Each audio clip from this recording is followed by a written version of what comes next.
Masasabi ba natin ngayon na marikit ang ating buhay?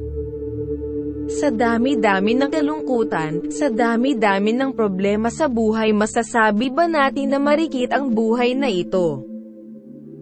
Ang mga pangyayari na dinanas natin ngayon ay naglalagay sa atin ng pag-alinlangan. Marami ang nawalan ng trabaho. Hindi makapagtrabaho, hindi makalabas, kung gusto mong mamasyal o gumala sa labas hindi mo magawa. Nasa bahay ka lang nakatunganga, walang kinakain kasi walang makain, ang daming problema sa mundo. Saang parte ba ng buhay na masasabi mo na marikit ito? Saang dako ba sa mundo ang walang problema, walang mga pangkalikasang trahedya?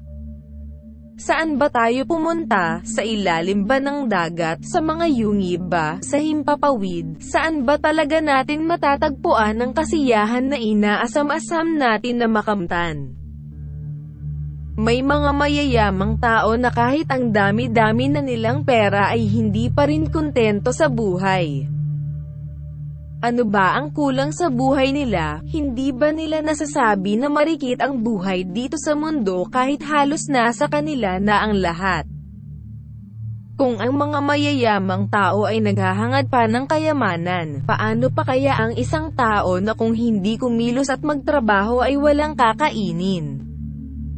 Ang mga walang trabaho, ang mga walang kinakain, paano ang mga nakahiga sa silid na walang unan at walang kumot, ang mga may sakit? Ang mga taong nawalan ng mahal sa buhay, ang mga tao na nagdurusa sa kasalanan na hindi nila nagawa, masasabi kaya nila na marikit ang kanilang buhay dito sa mundo? Marami pang mga katanungan ang nandito sa isip ko, pero ang lahat ng mga katanungan na iyon ay walang katapusan. Alam ko na walang katapusan ang pagsubok sa buhay, walang katapusan ang problema, at walang katapusan ang paghihirap ng mga tao dito sa mundo. Ikaw na nanonood sa video na ito, huwag kang mag-alala, ang lahat ng mga katanungan na yun ay nahanapan ko na ng solusyon at kasagutan. Ganito talaga ang ating buhay dito sa mundo dahil hindi ito ang walang hangganan na tahanan natin. Hindi tayo walang hanggan dito sa mundo, lahat tayo ay pansamantala.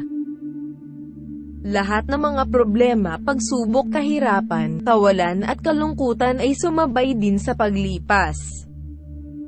Lahat na pag-aari mo, ang kayamanan, at ano pa mang bagay na mayroon ka, lahat yan ay maglaho.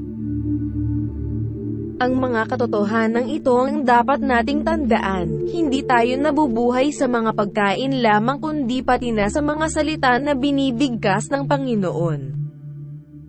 Hindi mo makamtan ang tunay na kasiyahan dito sa mundo kung wala ang Panginoon sa buhay mo. Opo, totoo na mabubuhay ka dito sa mundo kahit hindi mo sinusunod ang salita ng Panginoon at kahit hindi ka naniniwala sa Kanya. Pero alam ko na wala kang tunay na kasiyahan sa buhay kung wala ang Panginoon sa'yo. Kung ang tao na may pananalig sa Panginoon ay nakaranas ng kalungkutan, paano pa kaya ang walang pananalig sa Panginoon? Ang lahat na problema, kalungkutan at ano paman ay naranasan na din ng iba. Kaya ang ibig sabihin nito ay nakadepende ito sa atin kung paano natin ito hinawakan at lutasin ang lahat ng mga pagsubok sa buhay. Kailangan mo na masasandalan sa mga oras na ito, kaya sa lahat ng oras ang mga kamay ng Panginoon ay naghihintay lamang para sa iyong pangangailangan.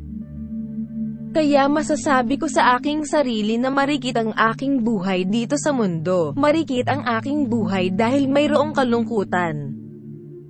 Kung walang kalungkutan, paano ko maramdaman ang kasiyahan? Kung walang mga problema, paano ko maramdaman ang kasiyahan kung malutas ito?